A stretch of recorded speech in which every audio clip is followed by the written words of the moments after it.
Negócio fechado no Fluminense causa revolta em jornalista que solta o verbo. E vou falar um negócio pra vocês. Eu tô com ele, também não gostei nem um pouco dessa negociação.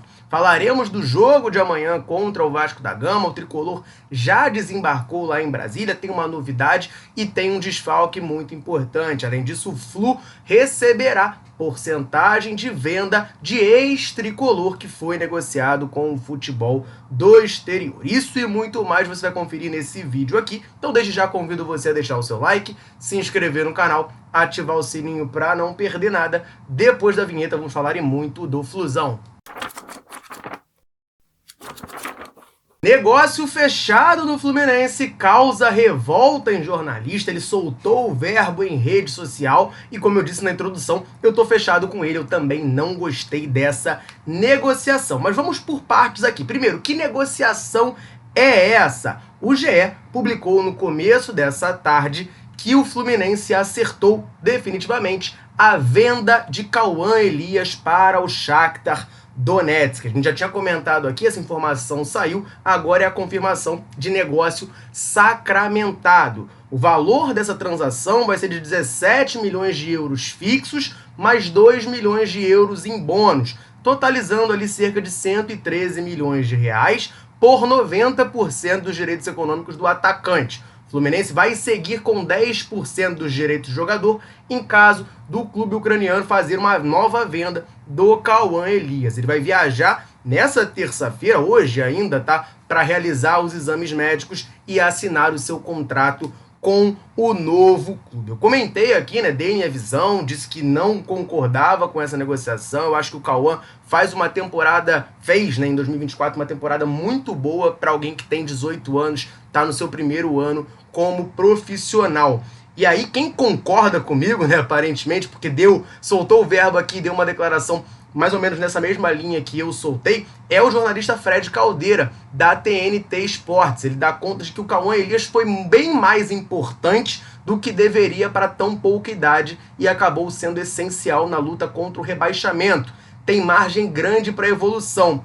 A dúvida é saber se vai brilhar na Europa ou em outro clube do Rio de Janeiro quando voltar. Venda ruim, é claro. Cara, eu tô 200% fechado com o Fred Caldeira, né? Ele ainda dá alfinetada aqui, né, de se vai brilhar na Europa ou em outro clube do Rio de Janeiro, porque a gente sabe que o Fluminense vende muito mal seus jogadores, a gente tem visto com frequência moleques de Xerém voltando ao Rio de Janeiro, Luiz Henrique no Botafogo, Matheus Martins também, Pedro e Gerson no Flamengo. É algo dolorido para a torcida do Fluminense, mas que segue acontecendo. E, cara, essa tecla que ele botou da importância que o Cauã teve, apesar da sua pouca idade, é justamente a tecla que eu bato. Eu vejo muita gente falando, não, mas o Cauã Elias irrita. Mas o Cauã Elias é meio caneleiro. Eu discordo completamente dessa. Mas algumas coisas nesse sentido. Só que, cara, não dá. Você pensa que o Cauã Elias tem 18 anos e está no primeiro ano dele de profissional, o que ele fez já é estrondoso. Você pega o próprio Pedro, que eu acabei de citar, o próprio Luiz Henrique, os moleques que eu acabei de citar aqui, que voltaram para o Rio de Janeiro e brilharam, ganharam a Libertadores pelos nossos rivais. Pedro, Gerson, Matheus Martins, Luiz Henrique. Nenhum deles com 18 anos fez a temporada do nível do Cauã Elias. Nenhum. O Gerson foi o que mais jogou com 18 anos e mesmo assim era um cara muito questionado na torcida do Fluminense. O Cauã Elias é um cara que garantiu pelo menos 12 pontos pro Fluminense na temporada. Então assim, essa venda é muito ruim e é o que eu falei num vídeo passado, cheguei a comentar até numa rede social ao lado. Cara, pro padrão Fluminense, os 17 milhões de euros podem até parecer bons, mas calma, deixa eu explicar o que eu tô dizendo, eu não tô elogiando a contratação não. Mas, porque o Fluminense vende muito mal. Então, assim, você pegar 17 milhões de euros é uma das maiores vendas da história do Fluminense. Mas, você analisando o mercado atual, o que o Cauã Elias fez, o fato dele ter 18 anos, já ter sido citado lá no The Guardian como uma das principais promessas do futebol mundial, ele sair por somente 17 milhões de euros, cara, é muito baixo. O Palmeiras tá vendendo um zagueiro por 35, né? Isso é. O Luiz Henrique saiu por 35 também. Tudo bem, o Luiz Henrique é um cara muito mais pronto que o Cauã, mas é muito mais velho também. O poder de revenda é muito menor do que o do Cauã Elias. Então, assim, realmente é uma venda que eu acho muito ruim por parte do Fluminense. É curioso, o mercado está inflacionado só quando a gente compra, porque na hora que a gente vende aí 17 milhões de euros é uma venda fraca para os padrões do mercado atual. A Aline Nastari trouxe uma informação importante sobre essa venda na questão dos bônus, tá? Falei ali, né, que o GE trouxe que eram 17 milhões de euros fixos, mais 2 milhões de euros em bônus. E a Aline Nastari traz pra gente que o bônus dessa negociação estão atrelados ao número de jogos do Cauã. Então isso é uma boa notícia, porque geralmente fica muito atrelado, a gente lembra da venda do Luiz Henrique, né, que era o Betis ganhar a Champions League, uma coisa assim, muito fora do normal, né, muito surreal.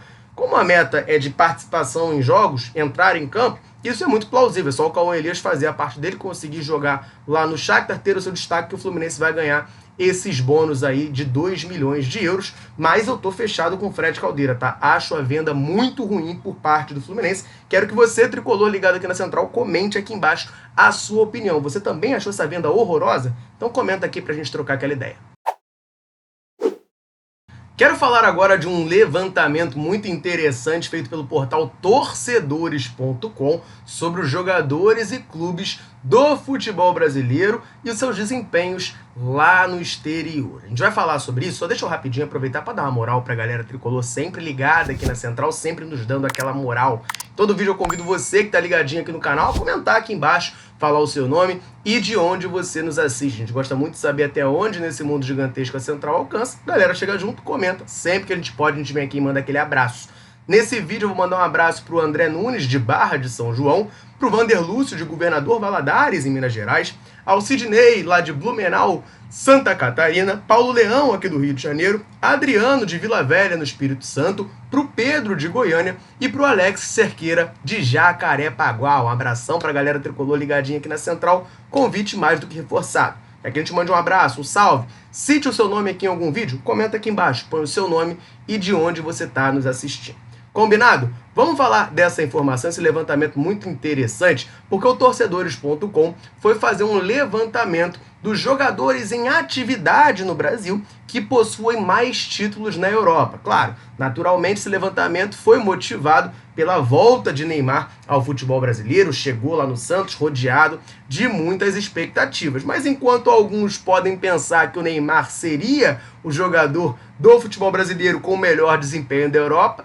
nananina não. O jogador mais campeão em solo europeu do futebol brasileiro é o Thiago Silva. O nosso capitão Thiago Silva lidera essa lista com 28 títulos no futebol europeu. Aí em segundo lugar aparece o Neymar com 21, fecha o top 3 o Davi Luiz do Fortaleza com 19 títulos. Na questão dos clubes, né, você pegar os jogadores dos clubes brasileiros e somar todos os títulos em solo europeu, aí o Fluminense cai bastante, né? A gente vê que a gente tem uma Thiago Silva dependência, porque o Thiago Silva tem 28 títulos na Europa. E o Fluminense, no elenco completo, tem 31. Tá fazendo muita falta o Marcelo nessa lista para dar uma subida nos números. Quem acaba liderando é o Flamengo, com 45, vem depois o Corinthians, 44, São Paulo e Internacional também com 44. Então, aí um levantamento interessante, né? O Neymar pode chegar com a marra dele aí, de que ele é brabo mesmo, foi um dos caras da seleção brasileira nos últimos anos, mas quem é o cara mesmo por aqui é o Thiago Silva que tem mais títulos no futebol europeu em atividade aqui no Brasil. E tem outro negócio fechado, esse não envolve diretamente o Fluminense, mas indiretamente sim. O Gabriel Teixeira, lembra dele? O Biel lá do Bahia, foi anunciado oficialmente como reforço do Sporting lá de Portugal.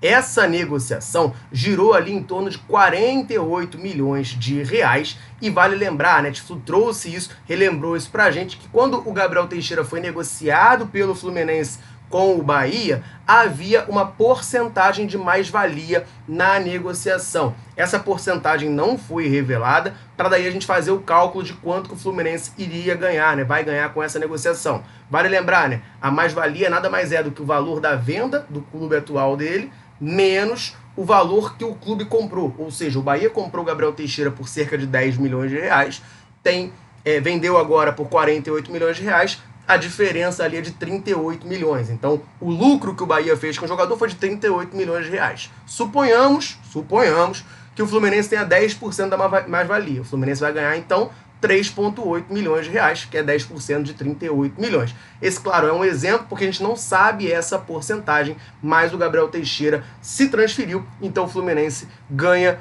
uma porcentagem dessa situação. Vale lembrar, a gente comentou nos últimos dias aqui que o Anselmo Góes publicou numa coluna lá no Globo uma situação, né, um imbróglio envolvendo justamente o próprio Gabriel Teixeira, que os agentes do jogador, uma empresa chamada American Soccer Agenciamento, chegou a processar o Fluminense por conta de uma dívida referente à venda dele para o Bahia. A empresa alega que lá em 2014 comprou de 20% dos direitos econômicos do atacante e o Fluminense não teria ainda repassado 100% esse valor para a empresa. Então é uma situação aí para a gente ficar de olho e também ficar de olho que o Fluminense vai ganhar uma porcentagem dessa venda do Gabriel Teixeira para o futebol português. Vamos falar de Vasco e Fluminense, partida a ser disputada lá em Brasília amanhã. Flusão já desembarcou por lá e tem novidades. Antes de falar disso, eu quero lembrar você ligado aqui na Central de correr no comentário fixado desse vídeo, porque lá você vai encontrar o link do canal da Central Fluminense no WhatsApp.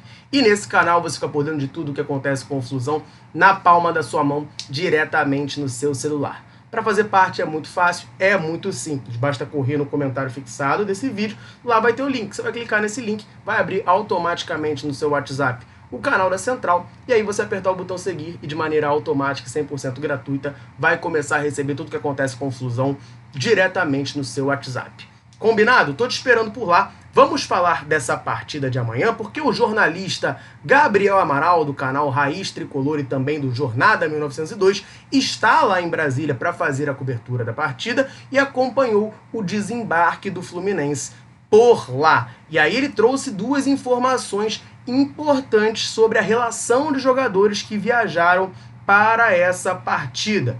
Por um lado, a gente tem a ausência do Samuel Xavier. Mano Menezes chegou a comentar sobre isso na coletiva, que o Samuel Xavier, no momento que ele faz o gol de empate contra o Boa Vista, ele tinha invertido de posição com o Hércules, porque tinha sentido uma lesão, teria dificuldade para voltar para marcar os lançamentos longos do Boa Vista.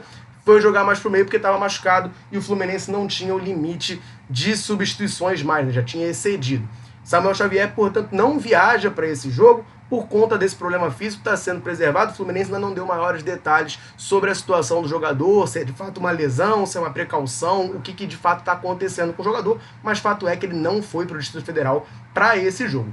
Por outro lado, o Lima retorna à equipe. O Lima chegou a jogar a partida contra a Portuguesa, mas depois disso ficou de fora, né, das partidas seguintes do Fluminense. A informação ali é de que ele tinha um desgaste muscular, uma questão física estava sendo preservado e finalmente está retornando à equipe tricolor para esse jogo de amanhã. Está fazendo parte da relação. Claro que com a ausência do Paulo Henrique Ganso, a tendência é que o Lima se torne o titular no seu lugar na equipe, mas não dá para cravar que ele vai jogar amanhã, porque está retornando desse tempinho parado, então tem que ver como é que está a forma física dele, se o Mano Menezes vai querer colocá-lo no segundo tempo, ou já desde o começo, pela importância do clássico. Aliás, o Lima gosta de fazer gol no Vasco, tá? Puxa aí depois o histórico. O Lima já meteu uns 2 ou 3 gols contra o Vasco com a camisa do Fluminense, então pode ser um amuleto importante para o Flusão nessa partida de amanhã. Eu quero saber de você, tricolor. Tá confiante, tá otimista que o Flusão vence o Vasco lá no Mané Garrincha? Então deixa o seu comentário aqui embaixo botando o seu palpite, combinado? Vou ficando por aqui, um abraço, saudações tricolores, tamo junto!